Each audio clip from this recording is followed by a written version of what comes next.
welcome to another episode of Gleams of the Morning podcast. I'm David, your host. Today's lesson is titled, Pretty or Pretty and Smart. But God said to Samuel, "Don't look on his face or on the height of his stature, because I have rejected him. For God sees not as man sees. For man looks on the outward appearance, but God looks at the heart." 1 Samuel 16:7, WEB. Birds are loved most for their looks. Is that their only characteristic worth admiration? Certainly not. Birds are among the smartest creatures on earth. Despite the long-standing caricature of bird brains equating to stupidity. Crows in particular are known as smart and cunning. They are considered to be one of the 10 smartest animals on earth.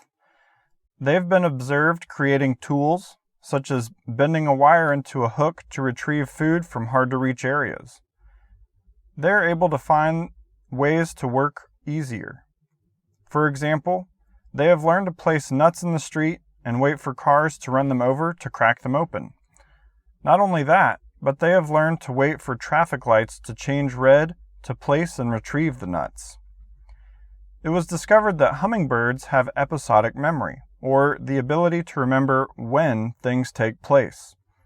It was previously thought birds did not have this type of memory. Hummingbirds need to eat regularly, some as often as every 10 minutes. The Rufous hummingbird can not only recall where the flowers are it has visited before, but also what order it visited them. It can also recall how soon those flowers refill with nectar. Birds may have small brains, in the case of some hummingbirds as small as a grain of rice, but they're incredibly smart. Birds can even learn to play games. In one of the most adorable pet videos I've ever seen, a cockatiel plays peekaboo with its owner. It ducks its head down behind a piece of paper, then pops up and says peekaboo in a singing whistle. Listen to this.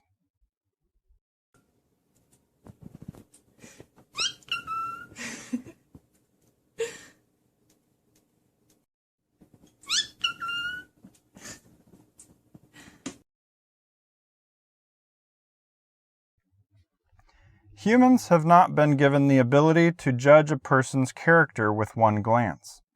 It takes years of getting to know someone before we can accurately judge a person's character in detail. Even then, we can still get it wrong. Sometimes people we thought we knew well and have known for decades turn out to be despicable. Humans primarily rely on the sense of vision above the others to tell them about the world. And so we have come to equate the way a person looks with their character. Centuries of storytelling have reinforced this error by often portraying villains in dark or unsightly ways, while heroes as attractive and well-dressed. This stereotype could not be further from the truth. This is the exact error we see in the story of Samuel choosing Israel's next king. The prophet Samuel was sent by God to the house of Jesse of the tribe of Judah. He was told God's pick for Israel's next king was one of Jesse's sons. Samuel and Jesse started with the eldest, Eliab. He was the best-looking son. He was in the prime of manhood, was tall and looked like a hero and king. He had many physical features similar to King Saul, whom the prophet Samuel had chosen as the first king. But God said no. Eliab did not have the right character to be king of God's chosen people. Perhaps he had similar weaknesses as King Saul. But Samuel and Jesse could not see this by looking at his physical features. This same process repeated over and over with Jesse's sons. One after another, Samuel was sure the next would be chosen. But God said no to all of David's 7 older brothers. Samuel must have grown concerned as each son was younger and younger. Jesse was surprised too. He was so sure one of his older, more mature, and kingly-looking sons would be chosen, he didn't even bother to call David in from the field. Yet, God saw that the character of this young boy was humble. He was best suited to rule God's people with tact and justice. David may have appeared immature and as a cute little boy, but to God, he was wise beyond his years. Behind his physical features lay his best qualities. There is an important lesson here for every Christian. We should do our best to never judge someone on looks alone. This lesson extends beyond humans. We should never judge pets or wild animals on looks alone either. Many are smarter and more dangerous than they first appear. Instead, we should try to see people with God's eyes. We need to see their character before we make any strong assertions about them. Even if we discover a person has a poor character, we are still to treat them as God does, with kindness and mercy. Although Saul turned out to have a poor character, and even tried to kill David after he was anointed Israel's next king, David refused to kill Saul when he had the chance. David saw Saul with God's eyes. He looked past the kingly stature, and he saw a child of God, and treated him with kindness.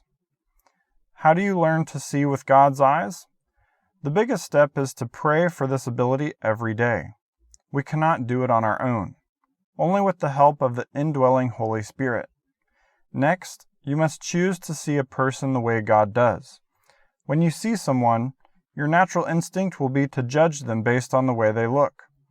This is a useful instinct if they appear unsafe, but our brains want to take this too far and judge other aspects of them, such as whether or not they deserve our respect.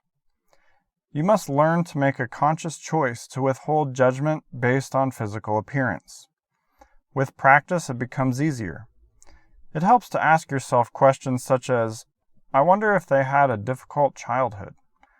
I wonder if they have experienced grief or rejection in their life. I wonder if they have many friends. These types of questions will produce empathy in you toward other people. You will begin to withhold judgment and see people through God's eyes, as deserving respect because they are His child. Here's a question to ponder.